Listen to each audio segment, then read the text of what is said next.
বর্তমান বাংলাদেশের যে অন্তর্বর্তীকালীন সরকার ডাক্তার ইউনূস সাহেব আছে, আমি তাকে পরিষ্কার ভাষায় বলতে চাই, আমার এই বোনকে যে নির্যাতন নিপীড়ন করেছে, তাকে আপনি বাংলাদেশের যে প্রশাসন আছে তাদের মাধ্যমে তাকে ধরে তাকে ফাঁসির কাছে ঝুলাইতে হবে। কথা বলেন ঠিক কিনা? আর যদি ঝুলাইতে ব্যর্থ হন, মনে রাখবেন এদেশের যুবক এবং তৌহিদি জনতা মিশর এবং আফগানের তালেবানদের মতো আবারও রাজপথে নামবে। তাদের শক্তি ঠেকানোর মতো আমেরিকা নাই, ভারতের নাই, রাশিয়ার মস্কোর নাই। কথা বলেন ঠিক কিনা? মুহতারাম হাজরিন, গাজীপুরে আমার এক মুসলিম বোনকে এক হিন্দু পুরুষ এই মুসলিম বোনকে ধরে 2 দিন ধরে ঘরের মধ্যে আটকিয়ে রেখে তারপরে তাকে নির্যাতন করছে, তার সাথে জিনা করছে।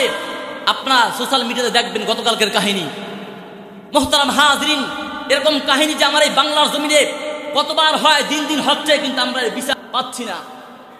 আমরা এই বিচার পাই? কথা বলেন পাই?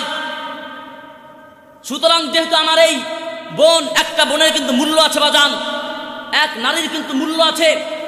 নারী যদি পৃথিবীর বুকে যদি না আসতো, তাহলে আমি আর আপনি জন্ম এই পৃথিবীর বুকে হতে পারতাম না। কথা বলেন ঠিক কিনা?